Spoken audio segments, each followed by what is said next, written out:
আসসালামু আলাইকুম। এই মুহূর্তে আমাদের হাতে এসে পৌঁছেছে সকল গুরুত্বপূর্ণ আন্তর্জাতিক বাংলা সংবাদ। শুরুতে জানিয়ে দিচ্ছি সংবাদ শিরোনাম। ইসরায়েলের 5 সামরিক ঘাঁটিতে এবার হিজবুল্লাহর রকেট হামলা।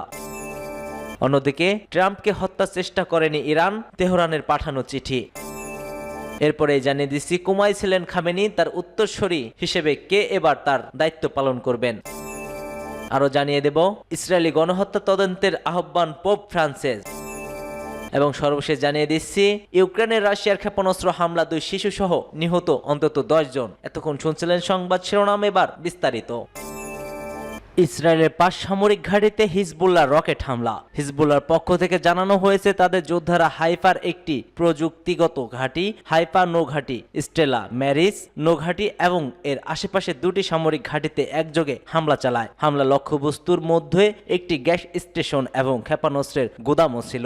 ইসরায়েলি সামরিক বাহিনীর তথ্য অনুযায়ী হাইফার একটি সিনাগেও রকেট আঘাত হেনেছে। এর পাশাপাশি লেবানন থেকে ইসরায়েলের উত্তর অঞ্চল গ্যালিলি এলাকায় প্রায় 20টি রকেট ছোড়া হয়েছে বলে তারা নিশ্চিত করেছেন। এই রকেট হামলার পর ইসরায়েলি বাহিনী লেবাননের রাজধানী বৈরুতে পাল্টা হামলা জোরদার করেছে। সামরিক বাহিনী দাবি গত এক সপ্তাহে বৈরুতের দক্ষিণ শহরতলিতে 50টিরও বেশি হামলা চালানো হয়েছে। হিজবুল্লাহ এবং ইসরায়েলের মধ্যে ক্রমবর্ধমান উত্তেজনা মধ্যপ্রাচ্যের অস্থিতিশীলতা পরিস্থিতিকে আরো ঘনীভূত করেছে। ইসরায়েলের সামরিক ঘাঁটিতে হামলার ফলে আঞ্চলিক নিরাপত্তা পরিস্থিতি আরো জটিল আকার ধারণ করেছে। এই হামলাগুলোর মধ্যপ্রাচ্যের পরিস্থিতিকে আরো অস্থির করে তুলেছে। বিশেষজ্ঞরা বলছেন হিজবুল্লাহ এবং ইসরায়েলের মধ্যকার সংঘাত যদি আরো বিস্তৃত হয় তবে তা পুরো অঞ্চলে ব্যাপক প্রভাব ফেলতে পারে। ট্রাম্পকে হত্যার চেষ্টা করেনি ইরান, তেহরানের চিঠি। ডোনাল্ড ট্রাম্পকে হত্যার চেষ্টা করেনি ইরান। মার্কিন নির্বাচনের আগে দেশটির গোয়েন্দা বাহিনীর বরাতে স্বয়ং ট্রাম্প এমন অভিযোগ করেছিলেন। গত সপ্তাহে একজন ইরানি নাগরিকের বিরুদ্ধে ট্রাম্পকে হত্যা চেষ্টার অভিযোগও এনেছে মার্কিন বিচার বিভাগ। ওয়াশিংটনের পক্ষ থেকে শুক্রবার জানানো হয়েছে নির্বাচনের আগে তেহরানের পক্ষ থেকে একটি লিখিত আশ্বাস পেয়েছিল তারা। সুইজারল্যান্ডের কূটনৈতিকদের মধ্যে পাঠানো সেই চিঠিতে বলা হয় কোনোভাবেই ইরান ট্রাম্পকে হত্যার চেষ্টা করছে না। মার্কিন সংবাদ মাধ্যম এনবিসি শনিবার এ তথ্য জানিয়েছে। এর আগে সেপ্টেম্বরে সুইজারল্যান্ডের মাধ্যমে তেহরানের পাঠানো বাইডেনের প্রশাসনের এক সতর্কবার্তায় বলা হয় ট্রাম্পকে হত্যার চেষ্টা করা হলে সেটা যুদ্ধের ইশারা হিসেবে দেখা হবে। ওয়াশিংটন ও তেহরানের মধ্যে আনুষ্ঠানিকভাবে কোনো কূটনৈতিক সম্পর্ক না থাকায় তাদের মধ্যে কূটনৈতিক আলোচনায় মধ্যস্থকারীর ভূমিকায় থাকে সুইজারল্যান্ড। এনবিসি জানিয়েছে গত জুলাইয়ের প্রথম বাইডেন প্রশাসনের গোয়েন্দা তথ্য পায় ইরান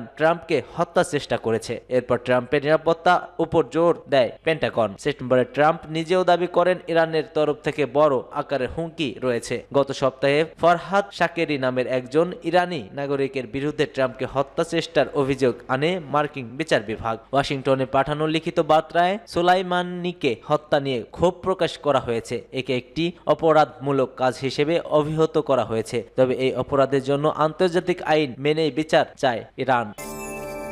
কোমায় ছিলেন খামেনি। একাধিক মিডিয়ায় দাবি করছে যে 85 বছর বয়সী খামেনি কোমায় ছিলেন এবং তিনি এক গোপন বৈঠকে তার 55 বছর বয়সী ছেলে মোস্তফা খামেনিকে তার পদের জন্য মনোনীত করেছেন। তবে অসুস্থতার খবরের মধ্যে গতকাল খামেনির এক্স অ্যাকাউন্ট থেকে একটি ছবি প্রকাশ হয়েছে। ছবিতে খামেনির সঙ্গে লেবাননের নিযুক্ত ইরানি রাষ্ট্রদূত মোস্তফা আমিনিকে দেখা গেছে। পোস্টে লেখা হয়েছে ইসলামী বিপ্লবী নেতা আয়াতুল্লাহ আল খামেনি আজ দুপুরে লেবাননের নিযুক্ত ইরানি রাষ্ট্রদূত মোস্তফা আমিনির সঙ্গে দেখা করেছেন। গত সেপ্টেম্বরে লেবানন জুড়ে পেজার ও ওয়াকিটকি বিস্ফোরণের ঘটনায় জড়িত ইসরায়েল। এতে অন্তত 39 জন নিহত হয়। আহত হয়েছিল অন্তত 3000। তাদের মধ্যে আমানিও একজন। বিবৃতিতে একজন কর্মকর্তা বলেছেন আমানি তার স্বাস্থ্যের রিপোর্ট খামেনিকে জানিয়েছেন। এদিকে ইরান ইন্টারন্যাশনালের প্রতিবেদনেও বলা হয়েছে খামেনির সম্ভাব্য উত্তরসূরি হিসেবে 3 জনকে নির্বাচিত করা হয়েছে। তাদের মধ্যে অন্যতম হচ্ছে খামেনির ছেলে মোস্তফা খামেনি। ইসরায়েলি গণহত্যা তদন্তের আহ্বান পোপ ফ্রান্সের। গাজা যুদ্ধ শুরুর পর এই প্রথম ইসরায়েলের কর্মকাণ্ড নিয়ে প্রশ্ন তুলেছেন ক্যাথলিক ধর্মগুরু পোপ ফ্রান্সিস। ইসরায়েলি আগ্রাসনের গাজায় গণহত্যা হচ্ছে কিনা তা তদন্ত করতে আন্তর্জাতিক সম্প্রদায়ের প্রতি আহ্বান জানিয়েছেন তিনি। এজন্য পোপ ফ্রান্সের জুরিস্ট ও আন্তর্জাতিক ব্যক্তিত্বের সমন্বয়ে গঠিত এক তদন্ত কমিটি গঠনের আহ্বান জানিয়েছেন। ইতালিয়ান সংবাদ মাধ্যম ডেইলি লা স্ট্যাম্পার বরাত দিয়ে আমেরিকান বার্তা অ্যাসোসিয়েটেড প্রসারের এক প্রতিবেদনে এ তথ্য উঠে এসেছে। এতে বলা হয়, পোপ ফ্রান্সিস বলছেন, কিছু বিশেষজ্ঞের মতে গাজায় যা ঘটছে তাতে গণহত্যার বৈশিষ্ট্য রয়েছে। এটি আইনবিদ এবং আন্তর্জাতিক সংস্থাগুলোর প্রণীত প্রযুক্তির সংঘাত সঙ্গে মেলে কিনা তা নির্ধারণের জন্য আমাদের সাবধানের তদন্ত করা উচিত রয়েছে। গাজা যুদ্ধ শুরুর পর এই প্রথম ফ্রান্সিস গাজা উপত্যকায় ইসরায়েলের কর্মকাণ্ড নিয়ে গণহত্যার অভিযোগ তদন্তের জন্য খোলাখুলি আহ্বান জানালেন। পোপ ফ্রান্স সাধারণত আন্তর্জাতিক সংঘাতে কোনো পক্ষ না নিতে এবং উত্তেজনা প্রশমনের উপর জোর দিতে সতর্ক থাকেন। এদিকে ইসরায়েল গণহত্যার সব অভিযোগ অস্বীকার করে আসছে। পোপের মন্তব্যের বিষয়ে বক্তব্যের অনুরোধে তৎকালীনভাবে কোনো মন্তব্য করেননি দেশটির পররাষ্ট্র মন্ত্রণালয়। উল্লেখ্য, গত বছর ফ্রান্সি গাজা যুদ্ধের মধ্যে বসবাসরত ফিলিস্তিনি এবং জিম্মি ইসরায়েলিদের আত্মীয়দের সঙ্গে আলাদাভাবে দেখা করেছিলেন। পোপ ওই বৈঠকের পরে ইসরায়েলি এবং ফিলিস্তিনি উভয় দুর্ভোগীদের কথাও বলেছেন।